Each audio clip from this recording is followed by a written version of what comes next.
It is my great pleasure to introduce our plenary speaker this morning, Dr. Terry Hartle. Terry is the Senior Vice President, Division of Government and Public Affairs at ACE, the American Council on Education.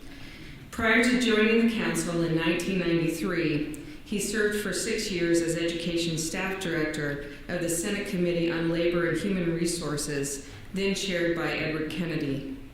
For almost 20 years, Terry Hartle has directed ACE's comprehensive effort to engage federal policymakers on a broad range of issues, including student aid, scientific research, government regulation, and tax policy. This work not only involves representation before the U.S. Congress, administrative agencies, and federal courts, it increasingly includes work on state and local issues of national impact. It is always invigorating to hear the latest inside scoop from Terry. Please help me welcome Dr. Terry Hartle.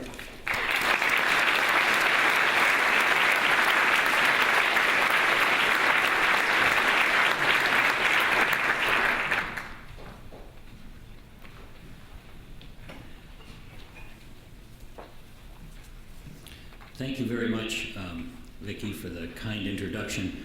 I'm delighted to be here with you and to have a chance to talk with you about what's going on in higher education policy in Washington. It really is terrific to be in Montreal. If you're in my business, it's terrific to be anywhere that has a functioning government.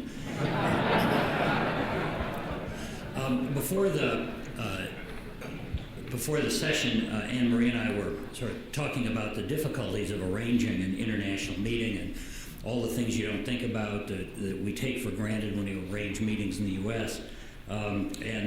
We were pointing out that it could have been worse. As hard as it was for her to set this meeting up in Montreal, it might have been in Athens.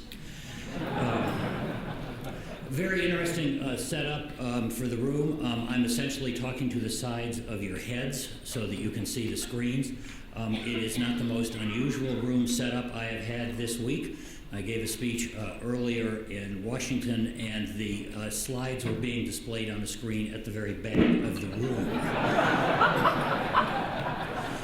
It really makes it hard to connect with the audience. The other thing that made it difficult was they had two big screens at the back of the room. One was my slides and one was a picture of me. I was essentially talking to myself.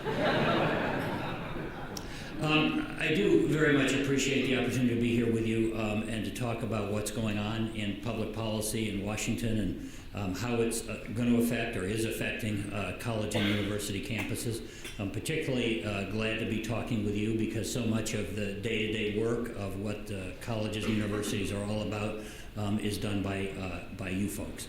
So I'm very grateful for the opportunity to be here, and I thank you for inviting me back. I have had the chance to speak to this group before, and some of you will recall that I have a conceptual framework that I use to explain public policy making in Washington, D.C., and I thought for those of you who hadn't seen this before, I'd just put it forward again. This pretty much tells you everything you need to know about how government policy is made. As I get older, my conceptual framework just becomes richer and much more robust. It's getting better all the time. By the way, if you get this, you are old.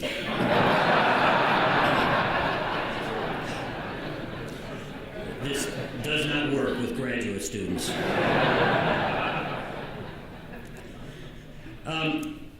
Washington, D.C. this year is really going to be focused on big budget fights. There isn't a whole lot that's getting done in Washington. It's fairly odd. Usually when Washington is consumed by big issues, there's still a lot of business of government that's being done by other committees and things that are being enacted to try and address pressing problems. Not so much this year. Washington really is pretty much completely gridlocked. At the end of the day, they will do about three things. They will have passed a spending bill for 2011. That was for the federal fiscal year that went from October 1, 2010 to September 30, 2011. That should have been done before this Congress. It wasn't, so around April they finally did that. Some of you will remember there was talk about a possible government shutdown. That was avoided with a couple of hours to spare. The second thing they did was the debt ceiling extension, which was this summer. There was a great deal of concern that the federal government might default on the national debt. This would have been catastrophic for the economy. We avoided this problem with a few days to spare. And even so, we ended up with legislation that did not receive as much support as debt ceiling extensions usually receive on Capitol Hill. They're doing sort of two things now. One is they're talking about how to get their arms around the federal budget deficit, and I'll talk about that in a minute. The other thing they're trying to do is they're trying to pass the spending bills to keep the federal government running in the current fiscal year. It's fiscal year 2012. It started on October 1st, and it will go until next September 30th. They need to pass 12 spending bills to keep all the federal agencies running, or they have to pass short-term temporary spending bills. So far, they have passed 0. They just have not been able to agree on spending for any of the federal agencies. Ironically, of the 12 bills, there's only 3 that are really problems, but there are such big problems and such great concern about the macro dimensions of public policy that they haven't been able to take up the other 9 bills either. The current temporary spending bill that they're operating under will expire on November 18th, and they will most surely need to pass another temporary spending bill to fund the government through the end of this calendar year. But the big thing that Washington is focused on these days is the super committee and the effort to reduce the federal budget deficit. This activity, this step, this process flows directly out of the debt ceiling deal that Congress and the President struck this summer. The deal that extended the debt ceiling essentially did 3 things. First, it provided a $900 billion increase in the debt ceiling, which means the debt ceiling is now $15.2 trillion. It is assumed that the $900 billion will be enough to keep the federal government running through February 2012, at which point an extension will be necessary. The second thing that the debt ceiling did was that the Congress and the President agreed to start squeezing discretionary spending beginning with fiscal year 2012. That's the fiscal year that started on October 1. The cuts in this are backloaded. They cut $917 billion over 10 years, but the first year they only cut $21 billion. The big cuts in federal spending are scheduled to kick in 2014, 2015, 2016. Sort of a typical political strategy is to postpone the pain as much as you can. The third thing that this debt deal did was it created a special joint committee of members of Congress, sometimes called the Super Committee, that's supposed to figure out a way to reduce the federal debt by $1.2 to $1.5 trillion. The committee is required to release a report on how to do this by November 23rd. There will be a vote on the report by December 23rd. No filibusters, no amendments. The committee's report will come up as it is for a straight vote. November 23rd is looming. It's only about 21 days away. The committee actually doesn't have quite that much time because the Congressional Budget Office will need to evaluate any plan that they come up with to determine how much money it actually saves. The Congressional Budget Office is the arbiter of these things. They will review the plans, the proposals that get put on the table, and they will say, this is how much money this report saves. The special committee, there are sort of 3 possible outcomes of the special committee. Outcome number 1 is that they save at least $1.2 trillion, and that Congress approves the cuts or the revenue increases that they come up with, in which case the debt ceiling is extended by $1.2 trillion. The Super committee might come up with more savings. They might come up with 1.5 trillion or more. In the case they do that, the debt ceiling goes up by $1.5 trillion. It's also possible they will fail or will come up with less than $1.2 trillion, in which case we will go into something called sequestration. So there will be an outcome here, regardless of whether they get a deal or not.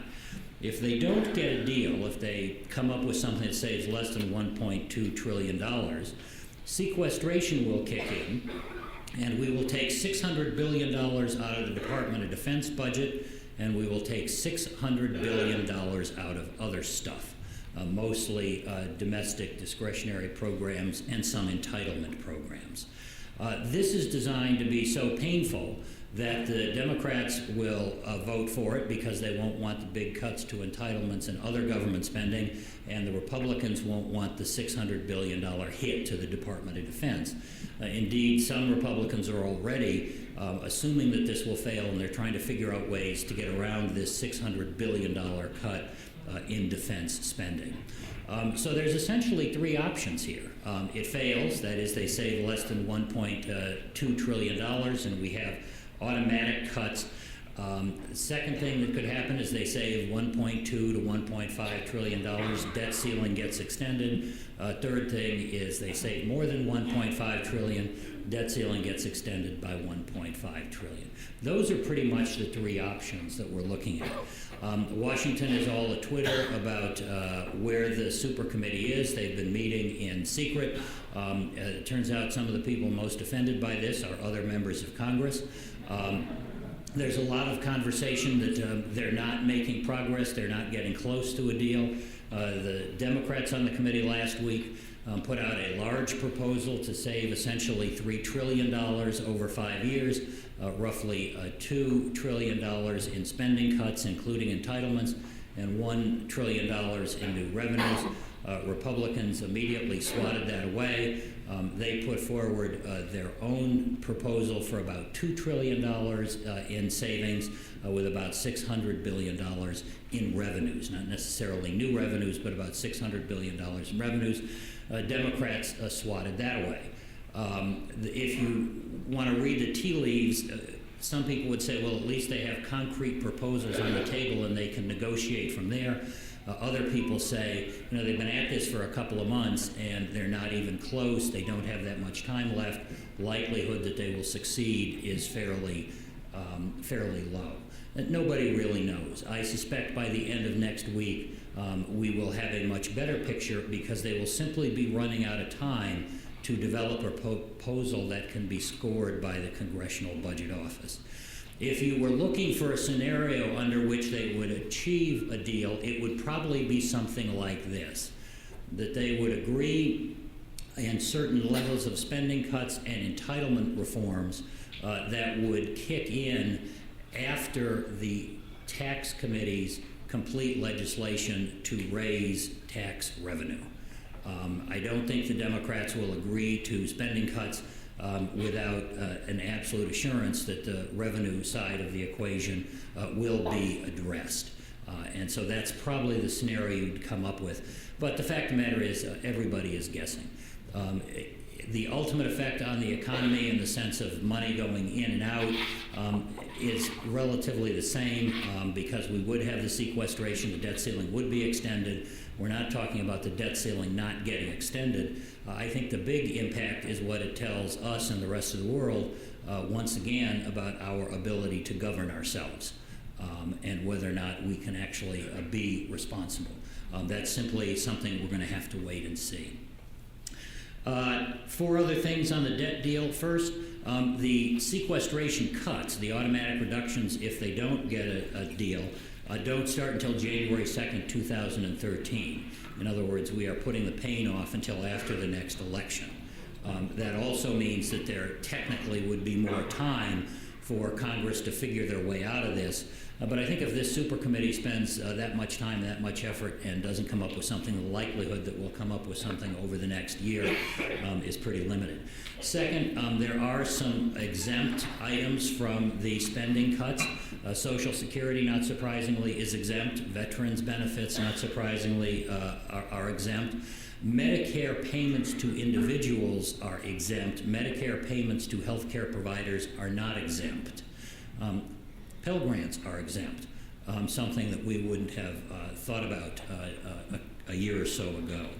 The third point on the debt deal is sometime Congress will take a vote on whether or not we should have a constitutional amendment to require a balanced budget. The votes will not, there will be a vote. If Congress approves it, it will go to the states for ratification, as has been the case before. And finally, the big surprise in the debt deal was that the president insisted, and the Republicans went along with adding $17 billion to the Pell Grant program. Pell Grants were the only federal program to see a mandatory spending increase as a result of the debt deal. This was totally unexpected. My colleagues and I that lobby for higher education in Washington had been told by Congress, Democrats and Republicans, that they were going to cut the Pell Grant program because they just didn't have enough money to fund it at the current levels. I'll talk about this in a minute. And we were in the process of trying to figure out how we would take money out of the Pell Grant program. This was fairly difficult. As a community, we can't even agree on how to expand the Pell Grant program, let alone how to shrink it. So we were having these very difficult discussions, and then out of nowhere, $17 billion was dropped into the Pell Grant program, which should go a long way to ensuring that current Pell Grant recipients will get grants at the same level for at least the next 2 years. Nothing's really guaranteed in Washington these days, but that we're pretty certain that the Pell Grant program will be okay for the next couple of years. Not in great shape, but we think we'll be okay. Certainly something we didn't count on. There are sort of four big policy issues that policymakers worry about and ask about. It's a relatively quiet time in the federal policy arena because, as I mentioned earlier, Congress can't really agree on whether the sky is blue. So the notion of them taking up and dealing with complex, multifaceted issues is pretty small. They've been trying for 5 years to reauthorize No Child Left Behind. They haven't gotten around to that yet, although the Senate Help Committee has approved a bill that will go to the Senate floor. And so it's just not a lot of substantive work being done that affects colleges and universities. But two observations. One, these issues are out there. Members of Congress talk about them. They're forming opinions about them. And at some point when the partisan logjam does break, Congress will want to deal with these and other issues. Second development is that the federal agencies are not feeling too restrained by the inability of Congress to do stuff. And so federal agencies, including our friends at the U.S. Department of Education, are expanding their regulatory reach. We now have a federal definition of credit hour. This was all done through the regulatory process, not something we think the Department of Education has any business doing, but essentially the Department of Education said, we think we need to do this, what are you going to do about it? In a more normal circumstance, Congress would probably step in and say, sorry, that's our prerogative. If we're going to have a definition about something so important, we will come up with it, thank you very much. You stay out of this. So there's sort of a vacuum here, and federal agencies are filling it. Indeed, this is part of President Obama's strategy as we head up to the 2010 election. We can't wait. He's announcing a whole series of small bore activities designed to show that the federal government can take steps to try and help people through the difficult economic times that we're living in. The president's announcement last week about changes to the student loan program to facilitate repayment are arguably not permitted under federal law. But he's essentially daring Congress to stop them. Congress won't do it, and they're initiatives that will help students and borrowers who have left colleges. So in that sense, they're a good thing.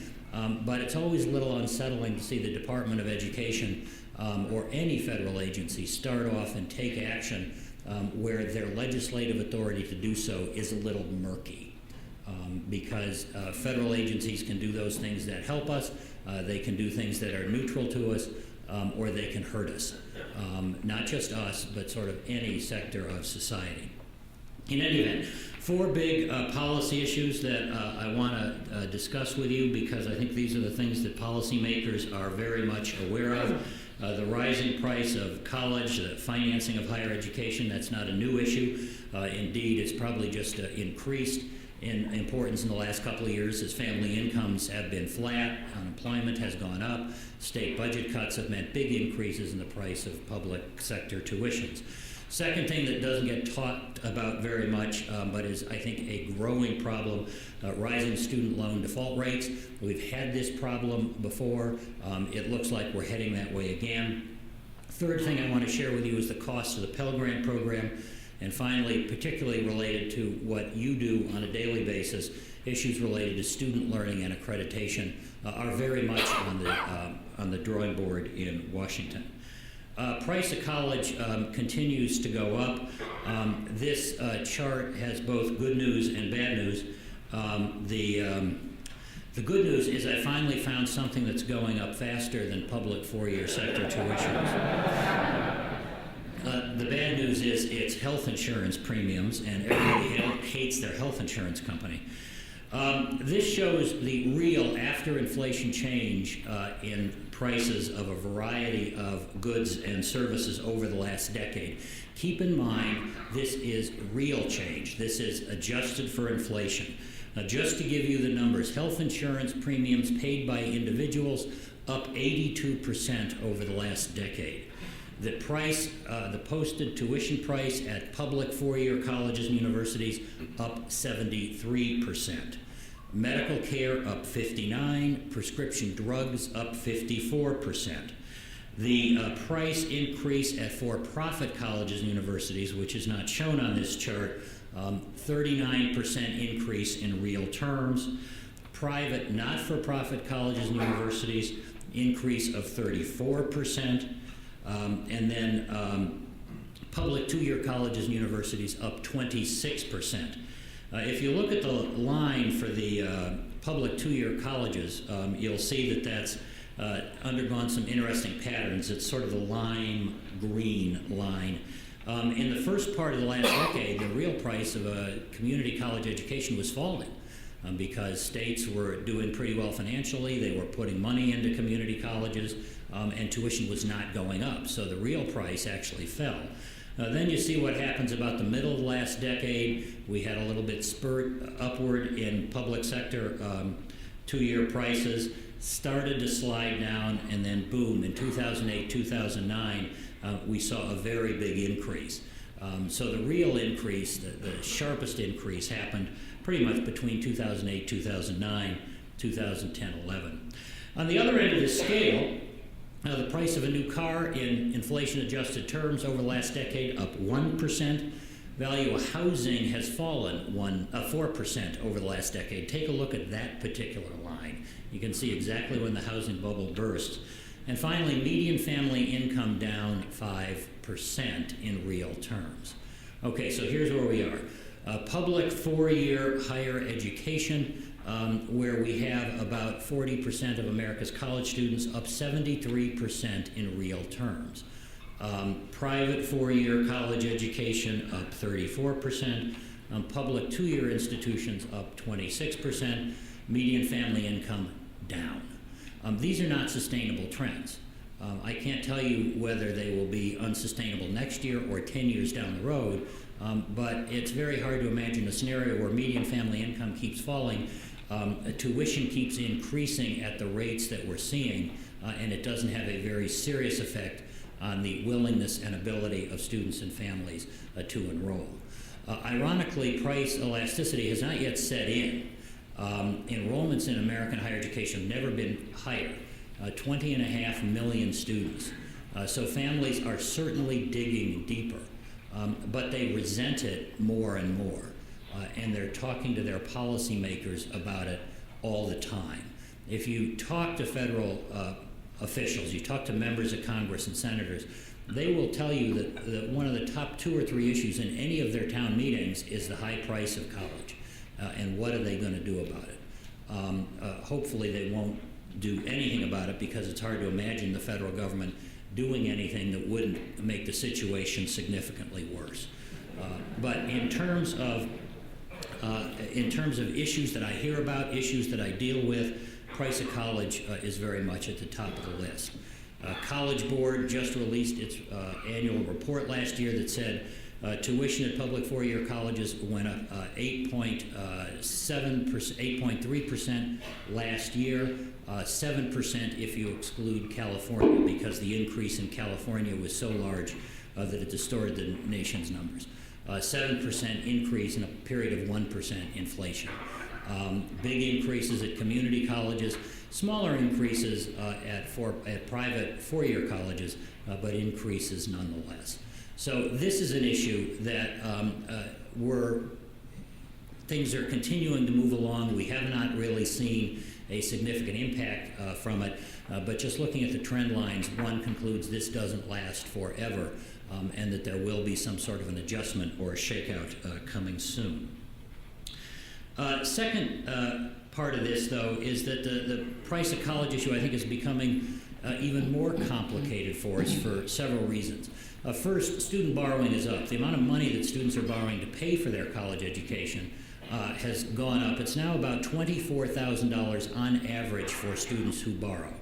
About 60% of undergraduates borrow. Interestingly, that percentage has remained constant for about a decade. But the amount of money that students are borrowing has increased by about 50% over the last decade. Report's going to be released today in Washington that will say that for 2010, the average student debt is now about $25,500. So it continues to climb. You can now easily find stories in the newspaper about people who have borrowed $100,000 to get an undergraduate degree. Those number of people who do that are thankfully very, very rare. But the fact that you're now seeing those stories, I think, is problematic because it conveys the situation as being much more serious to the public and policymakers than, in fact, it really is. Second consideration complicating the price of college issue is that employment for young people is down.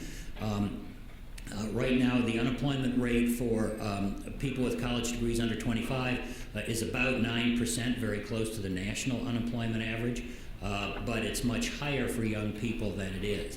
But the consequence is we see a large number of students leaving college with debt, sometimes fairly high levels of debt, having trouble getting a job to pay back their loans. Third consideration for complicating the price of college is that the student loan default rate has started to creep up. The federal student loan default rate was as high as 20% in 1990. Congress and the Department of Education took very aggressive steps, and the student loan default rate fell to about 5%, where it stayed for about a decade. Now, however, we're seeing the default rate start to creep up. Overall student loan default rate was 4.6% in 2005-2006. It's now 8.8% overall. Default rate for students who go to public and private nonprofit four-year institutions is below that. Essentially, for those students, it's gone from about 2.5% to about 5% over the last 4 years. For community college students, however, default rates have gone from 8% to 12%. And for students at for-profit schools, default rates have gone from 8.2% to 15%. That essentially means that for students at for-profit schools, 1 in every student loans ends in default. And it's really a bad idea to default on a student loan because the federal government will wreck your economic life. They are going to get the money back, and they will treat you just the same as somebody who defaults on a car loan or any other sort of consumer debt. So student loan default rates are up. Those numbers, by the way, are just through 2009, so we haven't seen the depths of the economic downturn yet. I suspect next year it's quite possible student loan default rate, when we get the numbers that include 2010, may be above 10%. Again, that large a number gets attention. Fourth reason the price of college issue is complicated is one that is coming, and that is that the cost of federal student loans is about to go up. This year, the cost of a federally subsidized student loan, interest rate 3.4%. On July 1st, 2012, the interest rate will go up to 6.8%. It'll be 3.4% one day and 6.8% the next. Why is this happening? It's happening because in 2006, when the House Democrats organized a campaign to take back control of the House of Representatives, one of the top items on their list was they were going to cut the interest rate on federal student loans in half. They did. Interest rates, when they took control of Congress, were at 6.8%, and they provided for a 0.6% reduction every year until we get to the current year. At that point, interest rates are 3.4%. They met their objective. They cut the interest rates in half, but it turns into a pumpkin next July 1st and goes right back up to 6.8%. Everybody knew this was going to happen. It was just planned that way. Obviously, the Democrats were hoping that the federal financial situation would be strong enough that they would just be able to extend that indefinitely. Trying to do that now will cost billions and billions of dollars. So I think for these reasons, I've been worried about the college price issue for at least a decade. It's the most frequent item that we're asked about by members of Congress and their staff, and I think that it's getting even more complicated because of some of the challenges students are facing paying back their student loans. Second issue I want to discuss with you is the Pell Grant program. How many of you know the percentage of students on your campus who get Pell Grants, just out of curiosity? I would just note there aren't a whole lot of hands going up. This is an easy thing to ask your financial aid administrator, and it's probably something you want to know because Pell Grants are making it possible for an awful lot of young people to attend your institution. And our future is very much, their future and ours, is very much tied up in what happens to this program in the next few years. This shows how funding for the Pell Grant program has changed. In academic year 2007-2008, we had 12 million applicants, 5 million recipients, and the program cost taxpayers about $15 billion. This academic year, 4 years later, 19 million applicants, 10 million recipients, it cost taxpayers $37 billion. Actually, it was supposed to be higher, but in one of the very early budget deals the Congress and the President struck, they eliminated year-round Pell Grants, which saved $4 billion. Until they did that, the Pell Grant program was about to cost more than $40 billion. In an environment when people are concerned about government spending and trying to rein it in, having a program that shows this big an increase in this short of a period of time is sort of like painting a great big bullseye on it. People want to know, why did this happen? Well, it happened for three reasons. One, because Congress made more people eligible for Pell Grants. Two, because the economy went into the tank and more people went to school. And three, because Congress increased the value of the maximum Pell Grant award. So there are very good reasons why this happened. But the fact of the matter is we've got a program that's increased dramatically in price in a very short period of time. As I mentioned earlier, we had been told by the folks on Capitol Hill that they thought they had about $26 billion available for the Pell Grant program this coming year. And that we better figure out ways to save money in the Pell Grant program or they would do it for us. We think now, because the debt ceiling deal put so much money into the Pell Grant program, that we will be more or less fine. There might be some adjustments, but the fact is we are not looking at a short-term crisis in the Pell Grant program that we could have been looking at.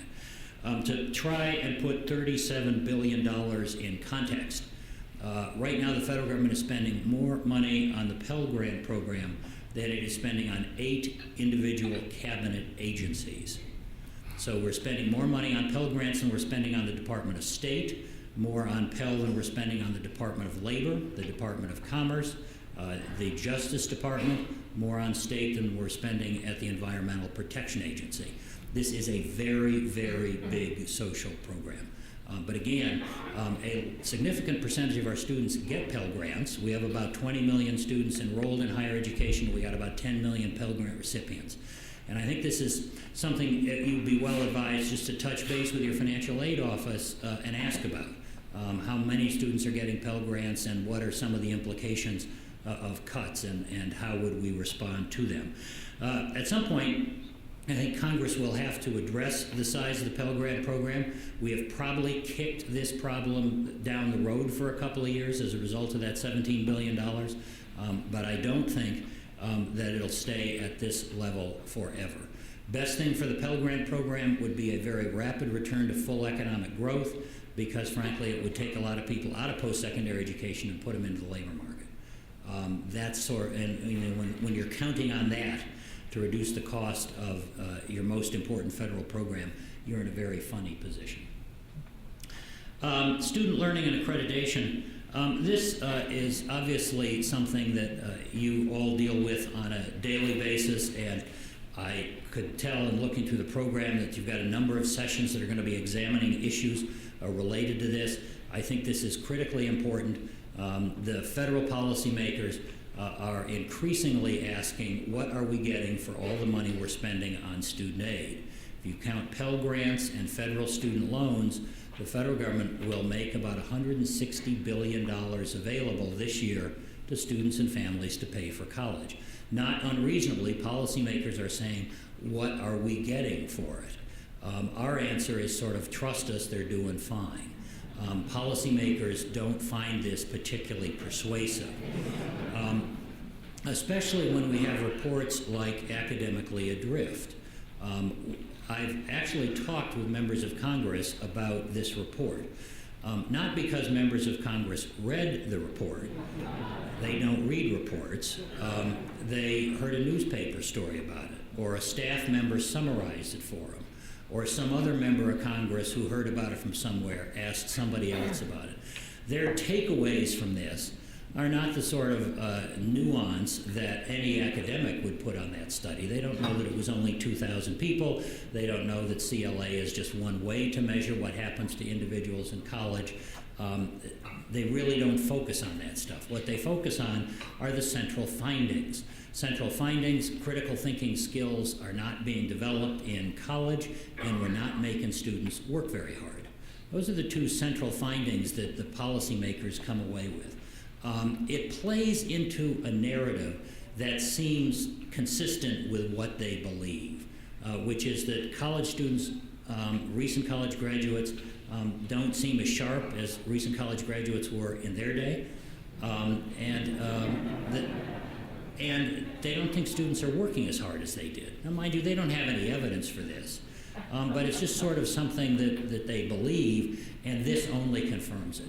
I've had members of Congress ask me about this study. They don't know the name of it. All they know was that it was a sociologist who did it. I don't know what that means, but they knew it was a sociologist. And they want to talk about it. And obviously, we've got talking points about it. But when you're trying to explain away the results of a fairly critical piece of work like this, you're swimming uphill. There's a lot of attention to completion and graduation rates. Federal completion and graduation rates are quite inaccurate. Everybody knows this. There's no secret to it. But it is sort of the standard benchmark that people will use because it's straightforward, it's a simple number, it gives you an immediate impression, and you can make a judgment based on that immediate impression. It's a little bit like judging the quality of a college or university by looking at the average SAT scores of entering students. But it's a single number, and it provides an instant impression. And it's very hard to get past that instant impression. The fact is the numbers are wrong, particularly for open access institutions, but we have been unable and or unwilling to figure out ways to come up with more accurate information on this front. It all comes back to the role of accreditors in assuring student learning. Members of Congress know that accreditors are out there and that they're supposed to be ensuring student learning. And I think what we've seen or are seeing is a fundamental change in the way that accreditation is seen and understood by policymakers. To us, it's something that was created more than 100 years ago to help institutions measure themselves and to build strategies for institutional improvement. To policymakers, accreditation is simply about public accountability. This is all that stands between us and policymakers at the Department of Education. This is why we have a federal definition of credit hour at the present time, because the Department of Education concluded, wrongly in my judgment, that accreditors weren't doing a very good job of looking at credit hours when they visited college and university campuses.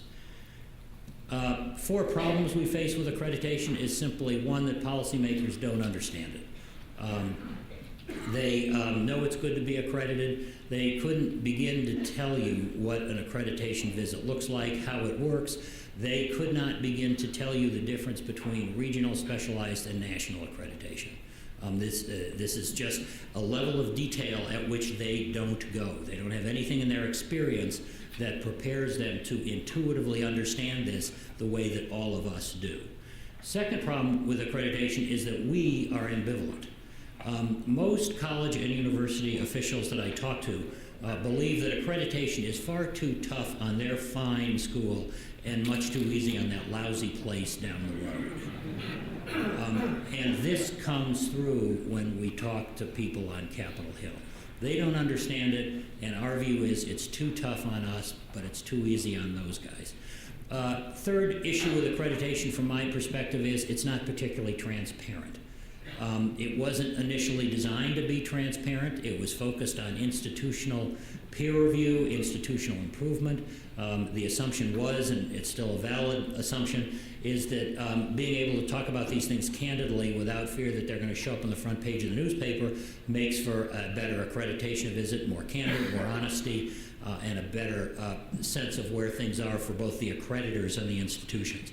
But the fact of the matter is, this is what policymakers and the public are relying on to tell them that institution X or college Y is a pretty good place. And if they look at accreditation, all the public ever really sees is a puff of white smoke or a puff of black smoke. And they don't see black smoke very often. And they know this. And I think finally, the big issue here for me is simply that policymakers think that accreditation should be there to help students and families. That wasn't what accreditation was created for. It's a very different mission than what it does, but this is the direction in which policymakers want it to go. And I think that as we head for the next reauthorization of the Higher Education Act, this set of issues around student learning, institutional quality, accreditation will be the center point of what Congress wants to talk about. Already the Department of Education has asked its national panel on accreditation and institutional integrity to review the Higher Education Act and to see what changes might be necessary with respect to accreditation. They published their results in the Federal Register on Monday. This is something that some of you will be hearing about from CHIA, the Council for Higher Education Accreditation. Probably be hearing about it from your accreditors themselves. You ought to take a look at it. I would warn you in advance that the report, it's only about 10 pages, is the most turgid document you will ever read. Obviously, academic standards about writing in the federal government have gone to hell. But one of the things they talk about, for example, is whether or not they should break the link between accreditation and federal student aid. Whether or not they should just let accreditors do what accreditors do, and the federal government should put other things in place to ensure themselves about the quality of academic institutions. I don't think that's a chance any of us would really want to take. So I think ultimately the choice here for us will be to reshape accreditation to address the public policy concerns, to recognize that Congress might reshape it for us, or to watch the link be broken between accreditation and federal student aid. Obviously, anything the federal government does, because of the size of the industry and the diversity of the institutions, is likely to mean reducing it to a small series of statistical indicators. The sort of thing that accreditors do so well, which is evaluate institutions based on their mission and really do a nuanced assessment, is just not possible if we're looking at 6,000 institutions of post-secondary education. It's simply not going to happen if the federal government does it. And when we get the federal government doing things like this, they do it with a one-size-fits-all mentality. That is why we have a single definition of credit hour. It's beyond me, and I know you've got a session coming up on experiential learning. It's beyond me how we award credit under the federal credit hour definition for experiential learning, because the federal credit hour definition assumes 2 hours of out-of-class work and 1 hour of in-class work, sort of inconsistent with what we do in experiential learning. I think for the remainder of this year, there's really only going to be 2 things happening in Washington. One will be the super committee, and as I've said, you'll certainly be hearing a great deal about that over the next couple of weeks, with possible implications for federal budget cuts across the board and perhaps revenue increases. And then Congress will be spending a lot of time trying to figure out if they can give federal agencies money to spend for the coming fiscal year. So we've been talking about money in Washington. We're going to continue to talk about money. The fact that Congress is not talking about higher education doesn't mean that it's not on the agenda. It doesn't mean that hard and probing questions are not being asked. They are being asked. The good news is that we have a chance, I think, to answer these questions and to think about how we might address the public interest that so extensively surrounds our institutions and the receipt of so much federal money. Thanks very much for having me here with you today. I really appreciate the chance to be with you. Vicki, if you want to do questions, if there's time, I'm happy to do that, or we can just adjourn. Thank you very much.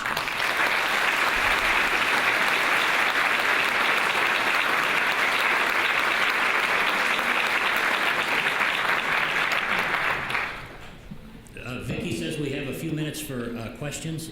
Yes, sir.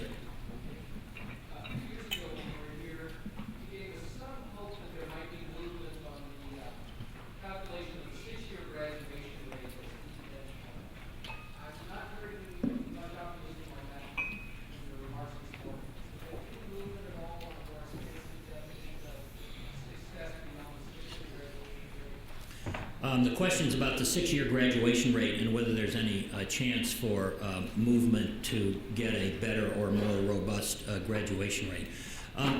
The sort of Department of Education analysts and the folks who do higher education policy research, statisticians, have been talking about ways to do this, but so far they haven't hit on anything that people are in favor of.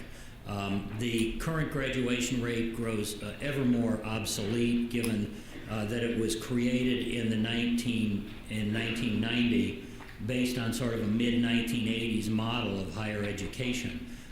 So I think the shortcomings of the graduation rate as currently calculated are widely known, but our inability to come up with something else complicates dramatically the effort to get them to look at some other way to do this. The big problem, of course, are transfers and people who spend more than 6 years getting a BA degree.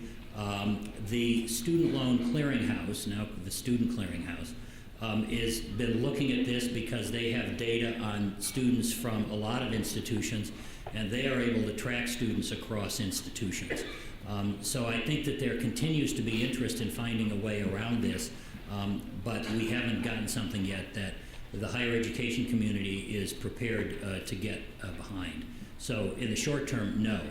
In the longer term, medium term, I think, yeah, there's a lot of interest in coming up with something better, but we're not there yet.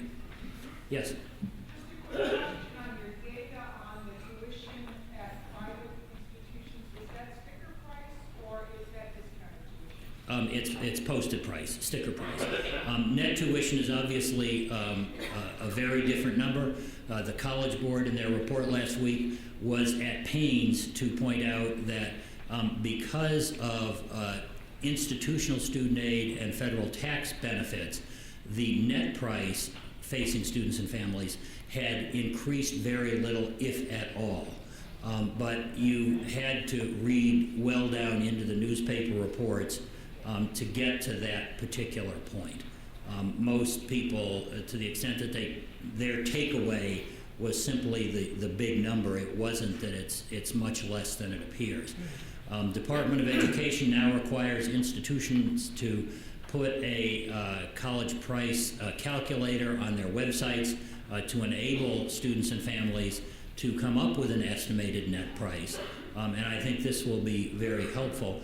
The challenge for us as a community is that the net price calculations differ so much between private institutions and public institutions, between four-year schools and two-year schools, that we've never been able to come up with a widely accepted way to calculate net price. So the Department of Ed gave people a net price indicator that they could use. They gave them a calculator, or institutions could develop their own. So we will still have lots of people doing this differently than everybody else. Yes? Along the same lines of discussion, have you investigated the tax dollar per capita support for public institutions for students, and calculated that and shown its trend over time as an explanation for at least some of that change in tuition? Question is about sort of public sector support, state support mostly, for higher education, and whether we've tried to document the extent to which it has fallen. And the answer to that is yes. We continue to collect data on that from the Department of Education, from the states. When we were asked about the College Board report, when we are asked about why college prices go up, our answer is always because the first thing is state budget cuts. 80% of our students are in public institutions. If the states decide they can't finance higher education at the same level as last year or at the same enrollment adjusted level, students are simply going to pay more. What I was interested to see in the newspaper stories about this was that they all got it exactly right in pointing the finger back at the states for that big increase in public sector tuitions. A decade ago, you were lucky if reporters made the connection between state budgets and the prices charged by public colleges and universities. So yes, I think we've made that connection. I think policymakers understand it. Where they disagree, or the concern they have, is that there's this impression out there that we are offering very lavish services to students. This is the hot tubs, the jacuzzis, the rock climbing walls, etc. In fact, there's a New Yorker cartoon I almost put into my slide deck. A family sitting around the table, and the father is saying, "I'll pay for tuition, room, and board, but I draw the line at corkage fees." And I think unfortunately that has just become an urban legend, that sort of stuff is going on. And frankly, there are a small number of schools that can have very high quality benefits and student services offerings, and they get a lot more attention than they ever should get. I have college presidents I talk to who knows where every dollar in their budget goes, and it doesn't go to rock climbing walls. But it becomes sort of a nice myth that people can relate to, and it provides an easy, convenient, and totally erroneous impression. Yes, sir. Along the same lines, I wonder if you could quantify that. When you look at the total cost of education at public institutions, what is the rate of increase? In other words, if we factor out the decline in state support, what type of inflation are we actually looking at? Question is what actually happens to the cost of the education as opposed to the posted price of the education. And I think in the public sector it depends very much on the institutions. Unfortunately, what we have seen in public community colleges is that the funds devoted to instructional purposes have stayed flat. They are not growing. The cost is going up, but that's because a lot of the associated costs of running an institution continue to rise. But the share of the budget from instructional resources isn't going up. At some public universities, especially those that are oversubscribed, they do continue to show gains in instructional costs. In other words, they're spending more money on actual instruction, but we don't see that everywhere. So there's quite a variation. We can break it out and show it in a lot of different ways. The simple story is not really correct. There's just so much variation that it's hard to generalize about what public institutions are doing. You really have to look at it by type of institution and by state to get a good picture. Yes, sir. Can you give us some sense of what this austerity might mean for ROTC? A sense about what the austerity might mean for ROTC. The last couple of years, I think, have been very good for ROTC because the Defense Department has had a good amount of money, and there have been a number of household name institutions that have reestablished ROTC programs. And there's no doubt that ROTC programs are popular among students as a way to help them pay for their education. I think the big question is whether or not we get the sequestration in Department of Defense spending. And if we get the sequestration, whether it actually takes effect. I think if it does, what you'll see is the Department of Defense having to make a lot of hard decisions about things that they could do when they had good levels of resources, but that they might not do when their resources are stretched. They will continue to do ROTC programs, I have no doubt. I think what they will be looking at in that case would be places that have very small ROTC programs or places where they might be able to consolidate ROTC by bringing together programs from 3 relatively close campuses. Money for the Department of Defense, money for Veterans Affairs remains very popular with both members, with both political parties. Indeed, in the last year, despite the federal budget cuts, Congress voted to make the new GI Bill benefits even more generous than they were a year ago. So if the money is there, if the money is there, ROTC is going to remain very popular. If there's a squeeze, I think ROTC, like a lot of other things the Defense Department does, will get looked at pretty carefully. Yes, sir. Last question. There was an implied linkage throughout a lot of what you said that the defunding of higher education is related to performance. But when you see the collapse like it happened in California, it doesn't seem that the average legislator is saying we're defunding it because they're not performing. They're just defunding the system because there's no money. And the performance conversation seems to happen somewhere else. Is that, am I misunderstanding that? I think you've got it exactly right. The general rule, looking over the last 20 years, would suggest that state legislatures and governors are pretty good to higher education when the economy is strong, and they're pretty hard on higher education when the economy is weak. So the long-term trend line in state support for higher education is like this. It goes up, it goes down, but the long-term trend is down. And I think it's driven largely by fiscal concerns. We are, however, hearing a lot more questions, particularly from federal policymakers, about what they're getting for that much money that they're putting in student aid. They continue to put money in student aid, but they continue to raise questions about it. And the sort of things that we will see, I suspect, if Congress does end up cutting the Pell Grant program, is they will start rationing the dollars to people who seem likely to complete their education. So one popular proposal is to eliminate Pell Grant funding for part-time students. Because part-time students take a very long time to complete their education, have a much lower likelihood of actually completing. If we have to allocate resources because of scarcity, we might as well put the resources on people with the highest chances of completing. I think those are the discussions we'll see in the federal policy arena. I think in the states, it's sort of all over the map. There are a lot of state legislatures, a lot of state coordinating agencies that are asking questions about educational outcomes and trying to put things in place to ensure that there is a stable level of educational outcomes. How Congress will do this remains very much to be seen.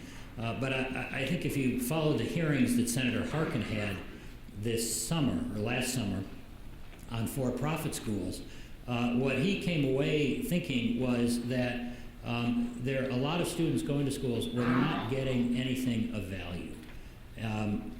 He's figuring this out by anecdote, but anecdotes to policymakers are incredibly powerful. And one of the things that is a challenge for us is that every one of those schools that Senator Harkin hammered in his hearings was accredited.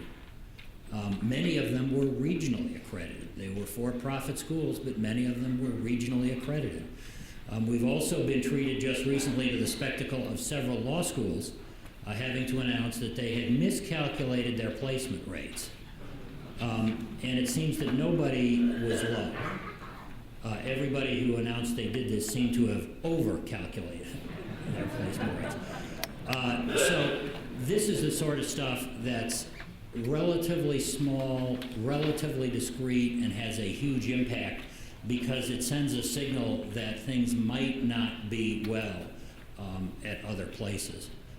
And so I think it'll continue to be there. But the decisions at the state level